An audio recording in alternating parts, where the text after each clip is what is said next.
James Melendez, James the Wine Guy. 2 wines ahead from Chile, from the producer Concha y Toro. They're both from the Valle de Colchagua. One is a Malbec, the other is a Cabernet Sauvignon. Stay tuned for this show.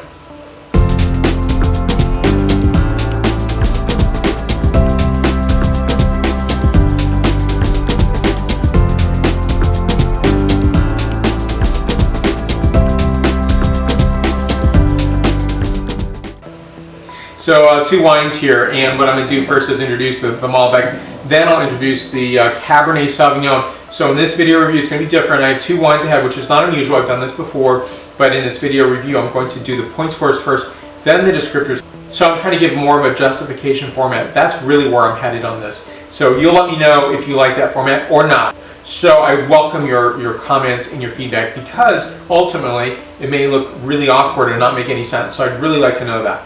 So here we go. This is Serie Riberas, Gran Reserva. Now this is from Ribera del Linguiririca, Malbec 2013 vintage from the deal called Malbec. Now this is in the Valle de Colchagua. Now on to the Cabernet Sauvignon, again from the same series called Serie Riberas, Gran Reserva, Ribera del Linguiririca, Cabernet Sauvignon 2013 vintage, again the Dio, same vineyard site, is from the Malbec, and this is from the Valle de Colchagua. Now I'll turn that back around so you can see the back panel for the descriptor back here. So as I promised, first the point scores. So the Malbec 9.3. I'll give the justifications for that in a moment, as well as a Cabernet Sauvignon a 9.3. So the Malbec is a 9.3 for many reasons. It is really stunningly gorgeous. Now when tasting this wine, do not expect the prototypical Mendoza, Argentina Malbec. It's a different creature altogether, and that's a wonderful thing. And that's where soil composition comes into play. And that's how interesting Malbecs are made. There's not one specific right type of Malbec to be making, and this is, I think, a little more softer, gentler, and yet more elegant as well. So here we go. I'm going to give some scent characterization, flavor profile. So on this I'm getting scent characterization of black bramble tones, raspberry, additional notes of strawberry, a bit of leather, wood pile, and deciduous forest in the fall time. And next, the flavor characterization. Outstanding notes of red cherry, strawberry, hint of boysenberry, pepper, tea, lavender, and a gentle herbaceous finish. This wine, again, a 9.3 out of my 10.0 scale. So Malbec has garnered a lot of support in the past decade or generation, to be more precise. And I think it's it's turned a corner in some ways.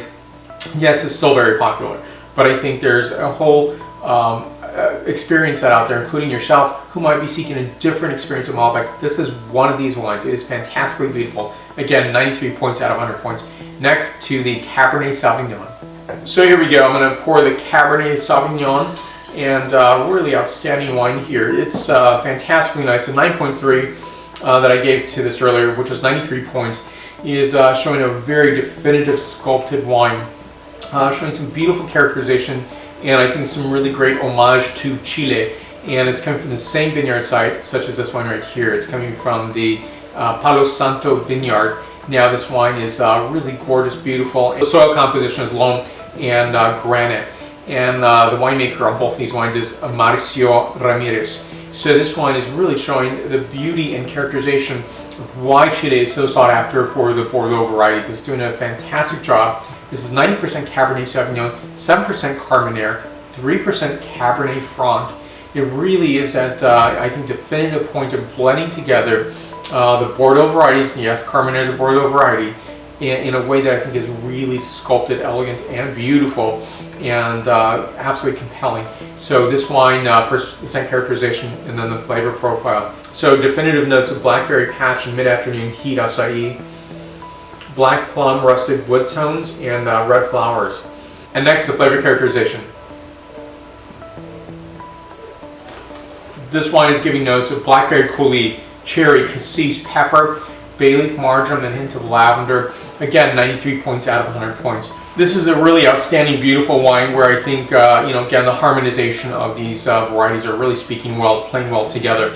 And ultimately, at a $17 per bottle price point, I think it's a really good price point, good value ratio, and given the point scores of 93 points each, I think it's a really great, fantastic find. So seek these wines out. They should be available nationwide in the U.S. and around the world, in fact. And also, ask your wine merchant of argument if they don't have them. They're really beautiful, gorgeous wines. So I'd like to have your comments on this video format. It's a slight change, and if it's not a successful one, then I'll go back to the usual format of flavor, scent characterization, and then the point score, as opposed to the reverse. So it's actually not much of a reverse, it's just putting the point score first. So thank you for watching. I appreciate your support. I appreciate you watching me through all these videos, through my proverbial leap from continent to continent, wine region to wine region. Do me a favor, give a like to the video. The like button's right down there, and leave your questions and comments here as well, and more information on the producer will be listed there as well. And also subscribe to this channel if you haven't done so already. And share this video on your favorite social media, Facebook, Twitter, Google+, Pinterest, LinkedIn, as well as Instagram and WordPress.